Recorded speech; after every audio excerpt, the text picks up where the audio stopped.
Ben Shapiro reviewed The Lord of the Rings, Rings of Power. Has 1,000 dislikes. Maybe he liked it. Alrighty, folks, so we are here to review Lord of the Rings, Rings of Power. The first couple of episodes are out. I'm going to give you my take on all of that. Plus, I kind of want to talk about the gap between Tolkien's vision of the world. What if his take is based? It's already not. He's literally about to say, the gap between Tolkien's vision of the world and Amazon Prime's woke agenda. And the Hollywood writers, because you see, Tolkien was a Christian and believed in Judeo-Christian values and Western civilization. I'm not sure the writers of this series do, and I think it shows. They don't believe in Western civilization? What does that mean? Black people aren't from Western civilization, I guess. I guess not. One of the main plot lines of the show takes place in, it takes place on Numenor, which is basically Greece, and the queen is black. But it's like, it makes sense. Like, it all looks fine. Like nothing looks out of place because I'm not racist. I don't think black people don't belong in Lord of the Rings like this guy does. Lord of the Rings, Rings of Power. So, I don't know why they're doing this in the first place. The original series is amazing. It's not a remake. It's a prequel series. You're so dumb. The TV show from Amazon cost somewhere between $750 million and $1 billion.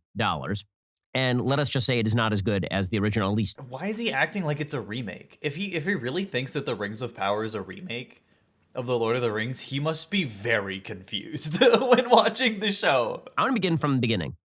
The original Lord of the Rings. Dude, oh, why is he doing this? Is a masterpiece. And it starts as a masterpiece. The opener is a prologue. If you go back to the original Lord of the Rings, the original prologue is really well written. It is Galadriel in a voiceover telling you the entire story of what leads up to Frodo Baggins finding the ring at Bilbo's house. And it gives you the entire story, and it does it in about 6 minutes. Here's a little bit of a taste of that so you can hear what a good prologue sounds like. It began with the forging of the great rings. 3 were given to the elves, immortal, wisest, and fairest of all beings. Oh my god, dude, he literally knows it. He knows it.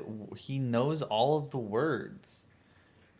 He's so racist. 7 to the dwarf lords, great miners and craftsmen of the mountain halls. And 9 rings were gifted to the race of men. And they're all white, so that means that it's woke to change that. Who above all else desire power. The Dark Lord Sauron forged in secret a master ring to control all others. Guys, there's a lot of Judeo-Christian values here.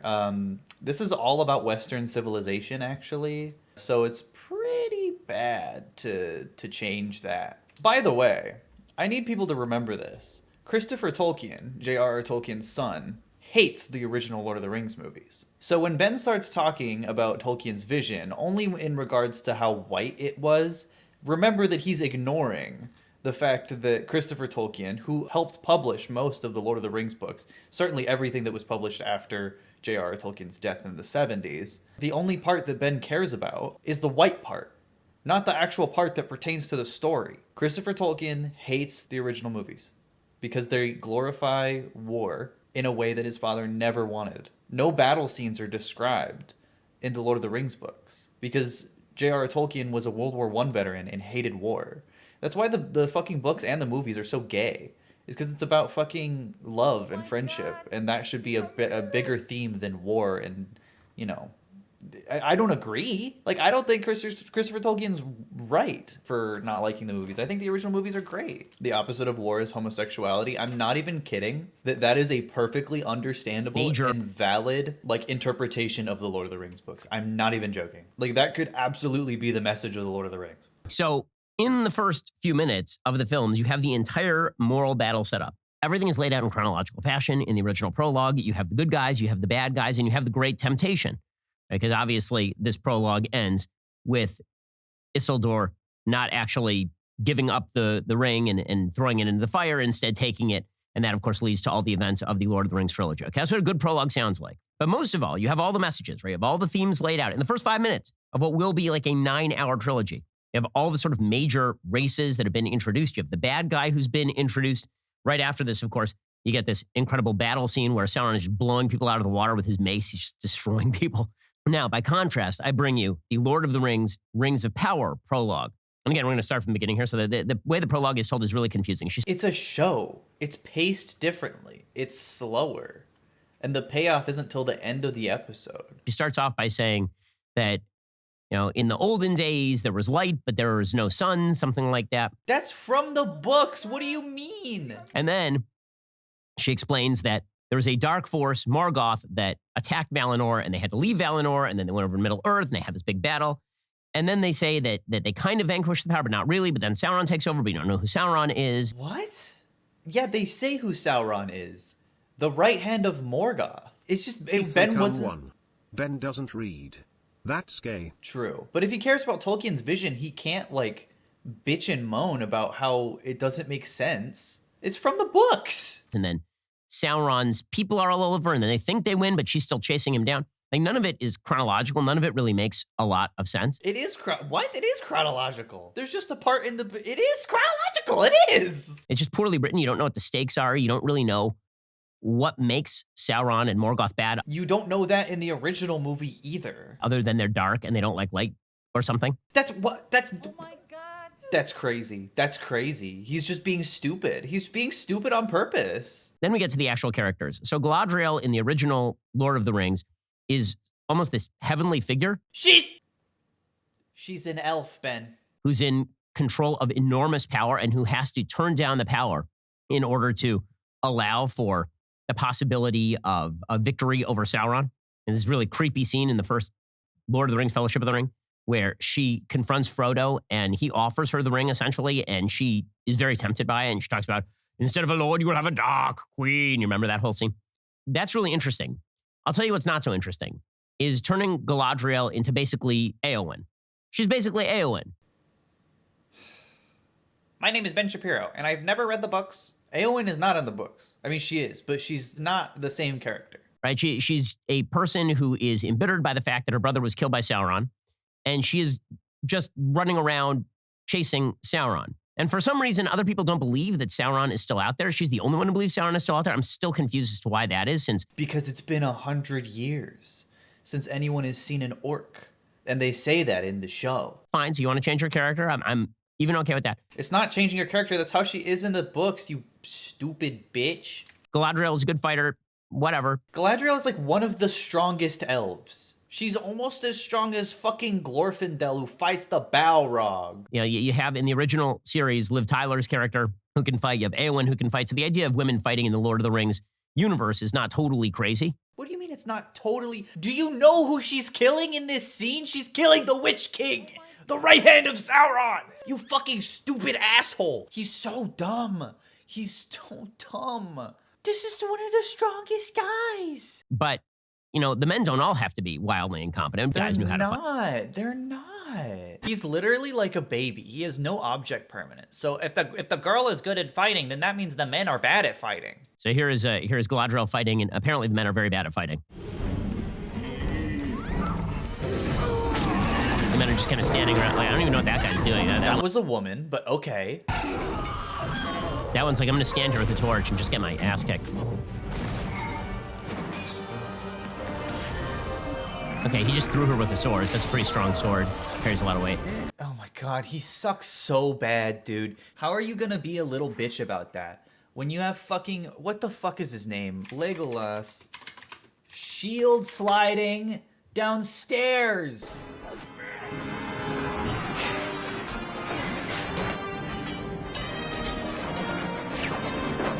According to Ben, this is the best movies ever made. And I kind of agree.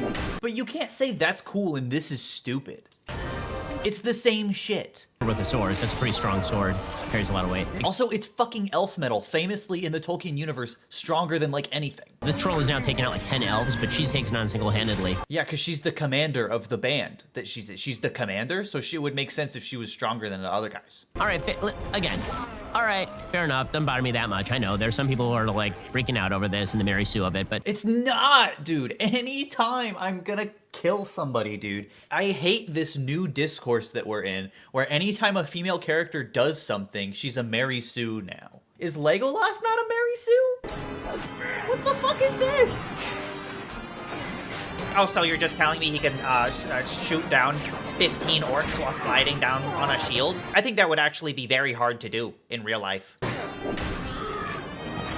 He just kills like 5 orcs right here.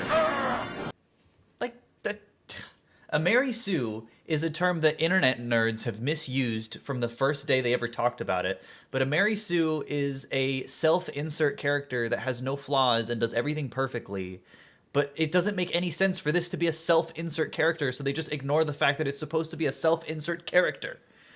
People think Rey is a Mary Sue from Star Wars because she's a strong character, when it's like just not true. Like, Legolas is literally a Mary Sue. Like, that shield slide, obviously not in the books. Legolas in the books is a little boring. So they made him fucking insane and over the top and funny. And it works. It's fine. There's nothing wrong with that. I guess she's driven by revenge against Sauron. And so I suppose maybe they're setting it up for, is she driven by the right motivation? But it's not really clear why what she's doing is bad or what the conflict is exactly. Oh my god, dude. He didn't watch the show at all. What she's doing is bad because she's way too far north in uncharted area and is putting her whole team in danger. The whole scene we just watched is why what she's doing is bad. Look, this goes to the biggest problem with the first 2 episodes. Nothing really happens in the first couple of episodes. This is the biggest problem. Like, we know from the prologue that Sauron is still out there and that he's planning some bad stuff. And then we get 2 episodes of pretty much nothing except probably Gandalf shows up. That's it. What? We are introduced to various species. These species are biracial in nature. Now, there's been a lot made of this, mainly because this feels like Amazon trolling. Okay, so all the species are multiracial now, which is supposed to be, I suppose, a backhanded slap at the original Lord of the Rings series. Like, they did something wrong by not making Legolas Hispanic or something. I guess the idea here is we have to diversify. And Amazon made a very big deal out of this, that they were doing a lot of racial casting. There was going to be black elves and there were going to be black dwarves. You know, it's okay a little bit to just course correct. You're making a show in a series that has literally been completely white, like 100% white. It's okay to put 1 or 2 people of color in there as a treat. There was going to be black elves and there were going to be black dwarves and there were going to be Hispanic little people, hobbits, and all the rest of it. Little people hobbits. Ben, do you know what a hobbit is? And, you know, is it like the end of the world? It doesn't bother me that much. It just feels really unsophisticated and kind of forced. Unsophisticated. That's an interesting choice of words. Unsophisticated? Huh. There's a lot of words in the English dictionary, but Ben chose to say that putting people of color in a Lord of the Rings show is unsophisticated. He might as well have said it makes the show dirty. When Game of Thrones, for example, casts multiracial people, it does so in the context of understanding that, like, people from Dorne are different colored generally. Okay, but Lord of the Rings has different lore, Ben. And no one's skin color is described in Lord of the Rings, really. A Song of Ice and Fire, the books actually do describe people's skin color based on where they're from, because it's a global story. The Lord of the Rings takes place on one continent, where no one's skin color is described. But there are people from all over the world, so it leaves a lot of room for what people who are actually artists and writers, unlike you, a failed writer, call liberty. As a matter of fact, in the books, this little fucker is described as dark-skinned. Lean, dark, handsome youth with black hair and a lean, dark face. Why did they have this picture here? Why do they have this picture here? That's interesting. But see, there is no appearance section in the Lord of the Rings wiki because characters aren't described like this. It's just a writing style. George R.R. Martin does describe his characters like this. But lean, dark, handsome with black hair and a lean, dark face. And this is the character that they put in the show. Look at his lean, dark face and dark skin.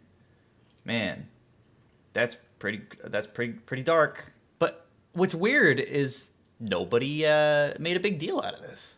Nobody seemed to care that much when they whitewashed this character. People from Dorne are different colored generally than people who are from, say, King's Landing. It's sort of geographic in nature. Yeah, and Lord of the Rings has a different geography. And so it makes some sense that when you have these races meeting and mixing, that's sort of how the world historically worked, right? Mm-hmm. It's still not real, though, so it doesn't really matter. Because the races originally were more separate than they are today. Not really true, but okay. You're sort of taking modern multi ethnic, multiracial living conditions and projecting them backward in time. Obviously, it feels like trolling. So they can yell at their fans and then suggest that the fans are toxic, which is the new game in Hollywood, which is anyone who doesn't like me is toxic fandom. That's just not true. I made a whole video about how even before the show came out, people were being racist.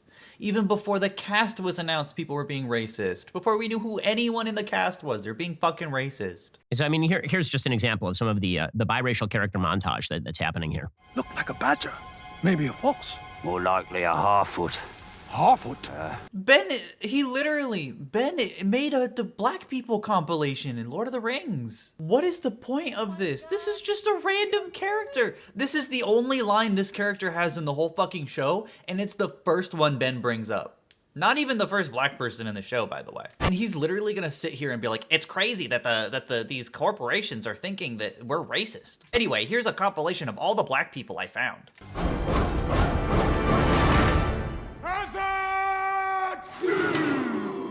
Dude, literally an extra!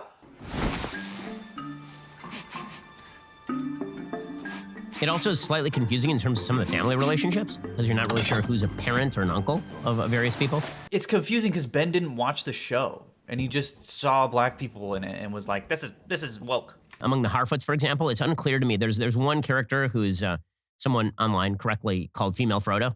I think that there's a character who appears to be black, who is, I think, her mom. I'm not sure, might be an aunt. Like, not totally clear. It is clear. Because she calls her mom. She has a white dad. She's just mixed, bro. What? Have you never seen a mixed person before? He's just so stupid. I know, and Harfoots do canonically have browner skin. They're described as nut-colored.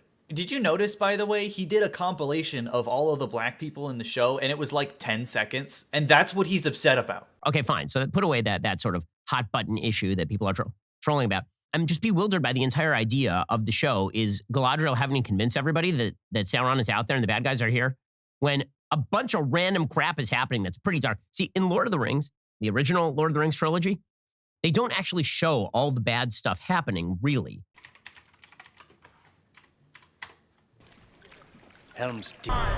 They don't usually show the bad things happening. There's a part at the end of Return of the King in the books. This is just in the books. So if we want to be accurate to Tolkien's vision, by the way, this is in the books where Sauron takes what remains of the orcs and burns the Shire to the ground, razes the Shire, and the hobbits have to join together and fight the orcs out of the Shire. But according to Ben, They don't usually show bad stuff happening. Nah. Right? Instead, they say that Sauron has gone away, and it's kind of mysterious. And the first thing you hear are just rumors, right? Dark rumors. Eventually, that's backed up by the Black Riders arriving. So there's this gradual arrival of the bad guys. Here, it's like full blown. You've got entire cities that are on fire. yeah, because the orcs strike at night and they hide in the forest. That's like the thing, is that they're gathering in the shadows, and the shadows grow larger. It's like, it's so easy to understand. You have leaves turning black. You have wolves that are just randomly hanging out in your briar patches or whatever. It's a warg, but okay. Big Lord of the Rings fan, Ben is. Again, there's so much goodwill with the Lord of the Rings franchise. There's so much there that people want to love. You got to give us some characters we actually care about. I literally cannot tell you the name of any character in this show other than the ones I already knew from Lord of the Rings. I can't tell you, and I watched 2 episodes of it. Man, that's your fault. You clearly didn't pay attention because you don't even know who's related to who when they tell you on the screen. You don't even know the motivations of characters when they tell you on the screen. The bottom line of Lord of the Rings, the original Lord of the Rings, the moral core of the story is what matters. What is the moral core of this story? What exactly is being fought over or fought against? Or is it just that Sauron is a big baddie who's kind of dark and scary because he's big and dark and scary? Sauron hasn't even been shown yet. There's no way Ben's read any of the books, so he doesn't know what's gonna happen, but I do. So he doesn't understand. Oh my god. We might have to watch all of his reviews. This is interesting. There has to be some sort of moral component underlying. Like every line in the original Lord of the Rings is freighted with that. You have that whole conversation between Gandalf and Frodo in Fellowship. When Frodo is in the Mines of Moria with Gandalf, and he says, I wish I didn't have to deal with this. I wish none of this had ever happened to me. Dude, oh my god. He's like, I already know the end of the story, so I can, make my conclusions about what happens in the beginning. Dude, the show isn't over yet. You haven't seen it all. Like, the totality of the extended edition is about 12 hours of the original story. And that's about how long the entire show is gonna be. He's basically watched the equivalent of the first half of Fellowship. And can you imagine watching the first half of the first Lord of the Rings movie and being like, I don't understand. I don't understand this story. I'm not a gatekeeper, especially with media, but I'm gatekeeping Ben from liking Lord of the Rings. And he says, I wish I didn't have to deal with this. I wish none of this had ever happened to me. And Gandalf says, so do I. So do all who live to see such times, but that's not for them to decide. All we have to decide is what to do with the time that is given us. That is a statement of deep Judeo-Christian morality. No, it's not. That has nothing to do with Judeo-Christian values. Like, you can draw a line to it, I guess, but all religions talk about seizing the time that you have. And I've heard nothing like that in the writing of the show so far. Dude, 2 episodes, my guy. 2 episodes. And also, where do you get off being like, I need more Judeo-Christian values? Give me Judeo-Christian values. Because the further they stray away from Tolkien and the more they decide to just make a basic fantasy series with none of the original moral components, the more the series feels like it lacks it. So maybe they pick it up. Maybe they fix it. Again, motherfucker has not read the books, knows nothing about Tolkien. He just likes the Peter Jackson movies, which Tolkien hardcores and Tolkien's son don't even like. Yeah, Ben forgot about the afterlife. Judeo-Christian values, by the way. Meanwhile, the elves don't die. They live forever and have to choose when to leave the earth. Or maybe the actual divide in the new Lord of the Rings is the divide between a writer who is writing about Judeo-Christian morality and Western civilization. Nope. And a group of people who are doing the writing now who don't know the first thing about those things. And so they're writing it without any reference to that moral system. They're writing sort of basic Hollywood tropes into an extraordinarily expensive series. Holy shit, man. He's just so bad. How can he be so stupid?